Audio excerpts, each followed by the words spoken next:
Hello, thank you for tuning in to this week's reading. While these readings are valid for whenever you come to them, I did want you to show you the tarot cards I'm going to be using for this one. This one's the Awakened Tarot. There's a website on the back. It doesn't really give the creator. The book is stuck, so I will give you the website though, myryve.com. Feel free to check that out if you're interested. For the Oracle cards, supportive Oracle cards, I will be using You Are Clairvoyant Oracle cards by Belinda Grace, illustrations by Elaine Marzin. The website on this one, rockpoolpublishing.com.au. A is an apple, U is an umbrella. And in case you're interested, the dice I use are just regular game dice. In case you're interested, I got them on Amazon. Not that I show the dice very often, but sometimes people ask me where the dice are from. They're metal dice from online. And that's what they look like. Alright. And now on to your reading. Hello, Cancer. Thank you for tuning in to this week's read. Already shuffled. Let's see what we have for Cancer. Got double cards.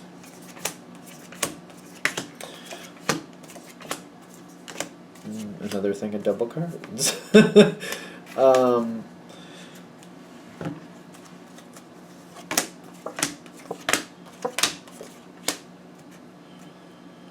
Okay. What do we have for Cancer? Okay. I think things are going well. You got the Ten of Cups for where you're standing. This does not mean things are perfect. This means things are going well. I feel like Cancer is realistic about that, in the sense of like, not everything is exactly where I want it, but there's a difference between things going in the right direction and things going in the wrong direction, and the things are at the very least going in a better direction than maybe they have in a while. You have set this up a while ago, and you've been very careful with it, is what I'm getting. I feel like you understand, like, certain people get bent out of shape, and you got to be careful how you talk to them. You got to move things forward on other people's timelines. Sometimes you got to put the information out there, let it kind of sit there. When people germinate with it for a while, then they're more open to it, then you move the next stage forward. I typically think of Cancer as not liking surprises and not really caring for too much change, depending on what it is. Every Cancer is different, I know, but still. With this situation, I think you took that care with other people. Whoever you're dealing with, whoever the other people are involved, that's how you brought it forward, because that's how you would prefer it be brought forward. You didn't surprise anybody. You didn't force anything forward too quickly. You just kind of brought it forward in a very matter of fact, like this is what we got to do next, and this is what's going to happen after this. And you gave people the heads up about what's coming. And you made it very palatable for other people. Again, it's kind of like you don't like it when people do that to you, so you don't do that to other people, is kind of what I'm getting from this. There's definitely a big change coming, though. I feel like it's more to your advantage, whatever's coming, and I feel like it's going where you expect it to go. When I'm getting the psychic conversation, I do feel like you're kind of like, I'm expecting this, and that to happen. Is it guaranteed? No, but I am expecting certain things to happen. And I do feel like you're on board with that, or on point with that. It's working out pretty much the way you're expecting. You've put a lot of work into whatever it is. Now, there is some disappointment here.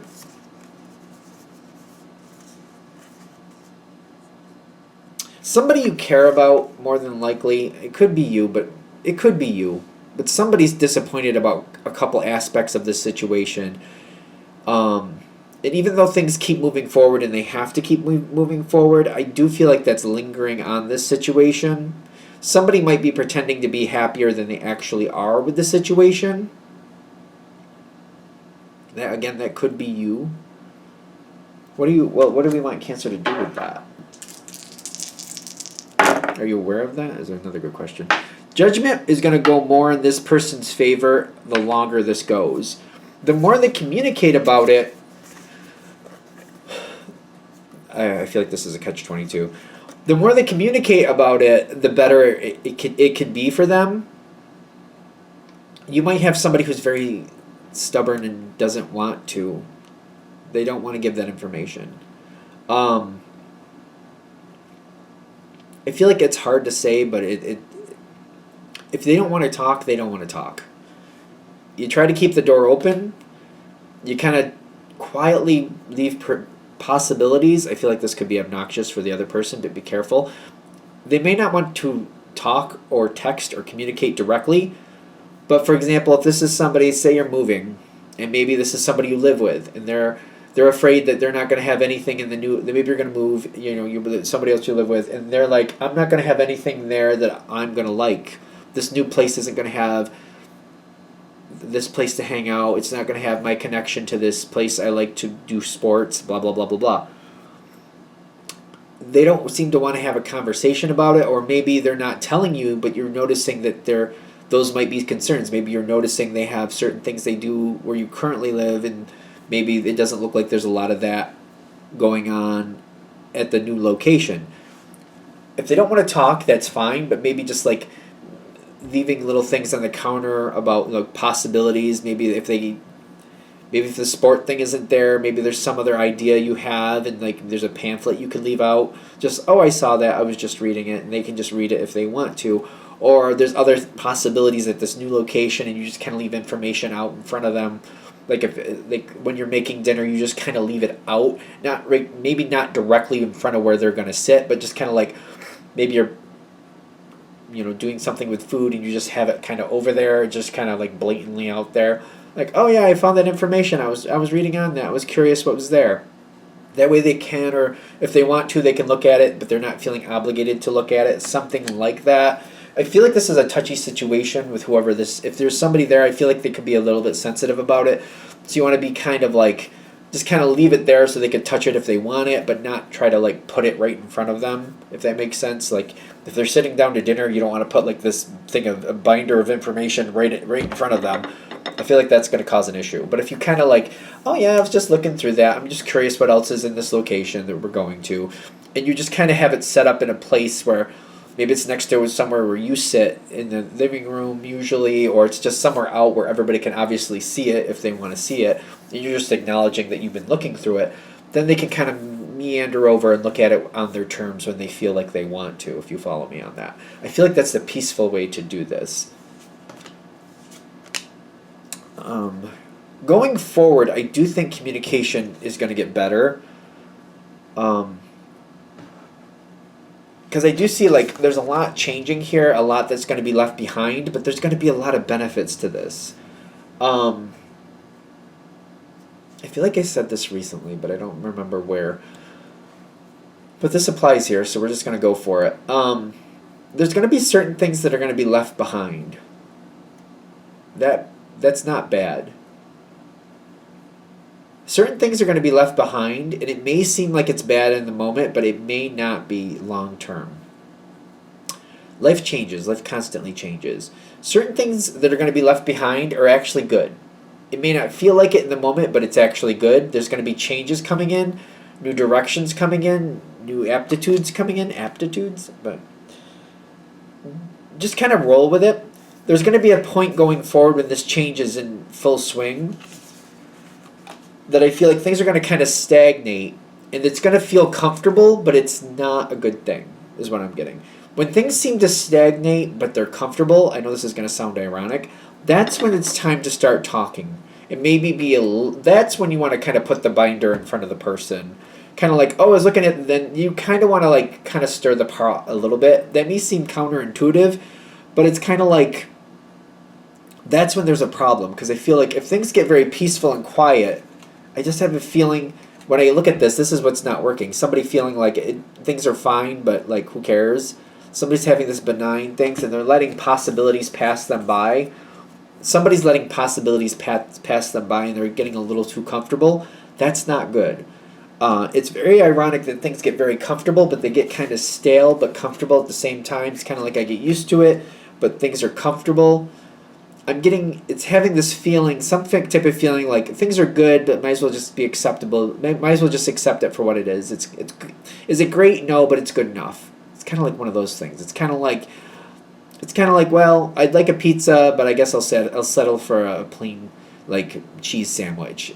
maybe you don't really want that, you want a pizza, but it's settling for that cheese sandwich in this situation that holds it back. That's not good. All it takes is kind of pushing conversations forward. That's when you want to kind of push things forward a little bit more. That's when things are going to go more your way. That's where you're going to have more benefit and more possibilities for those that abundant stuff that you want. I find this very ironic that I keep saying this. Even though things are very bonded with whoever this person is, you're fine. But letting them be peaceful, I feel like that's going to cause problems down the road, ironically. That's going to cause some type of sluggish energy, and it's going to bring energy down. It's not going to be for them. It's just going to cause issues. It's better to deal with it when that moment starts occurring. If you wait until it becomes a problem, you have 100 times harder it gets at least 10 times, if not 100 times more difficult to deal with it then versus dealing with it when it's kind of like just seeming okay. If this goes forward as expected, and hopefully that moment comes in and you say something like you need to, I'm getting like you're gonna break somebody out of their boundaries, which is very good. You're gonna break somebody out of this mindset that they're stuck. You're going to get them to break their own boundaries, and you're going to get them to break out of this mindset that they're stuck. It's not going to be like a 5-second change, but they're going to start moving towards and trying things. You might not be the only person they need to talk to, but you can kind of facilitate this. Keep in mind, I know the way I'm reading this, it seems like I'm reading it for somebody else. This could be applicable for you and how to change things and how to keep things moving forward, but I'm getting like slow changes, long-term changes, making long-term goals. So for example, I don't know why I'm using this. I almost feel like this is counterproductive, but I'll use it because I keep thinking it. Say you have health goals. Your blood pressure isn't that great. You're not happy with it. Don't like jump into things and try to fix it in a week. Give yourself a year. Make a step plan to where this is where I am now. This is where I want to be at in a year.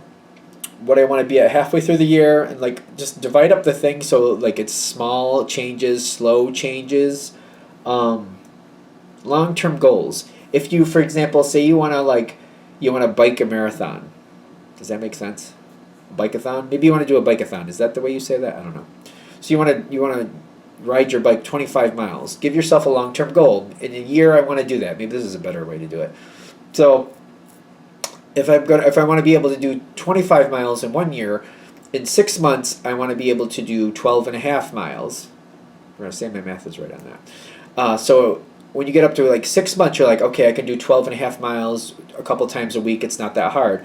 Then when you get closer, like you just kind of slowly get it up there, but like you're slowly dividing it up and making it really easy to. As long as you enjoy it, this can be a slow, easy thing that you can do. That when you get up to that point where like a year is here. I'm so ready for this. This isn't that difficult for me. I'm enjoying it. I'm ready for it. It wasn't that hard to get there. Long-term goals and divide it up. It takes slow steps to get where you want to be. This situation, whatever this is, can go really well for you. It seems like it's coming in with really good energy. It's changing over, but the thing is, we don't want to just have the good energy now. We want to keep it all through the future, and that's what this whole reading is geared towards, not only having it now, but keeping it and like cultivating it so it stays. We want to keep it and keep it going and get it so it stays, and this is like advice to keep it and make it stay. I mean, that's what it is. Anything else? Alright, I'm going to shut this down here. I hope that helps. Thank you for watching. If you'd like a direct reading from me, shoot me an email, jamesforastral@gmail.com. That's James, the number 4, astral@gmail.com. If you're interested in the donation information, that's below, same email. Thank you very much for watching, and have a great day.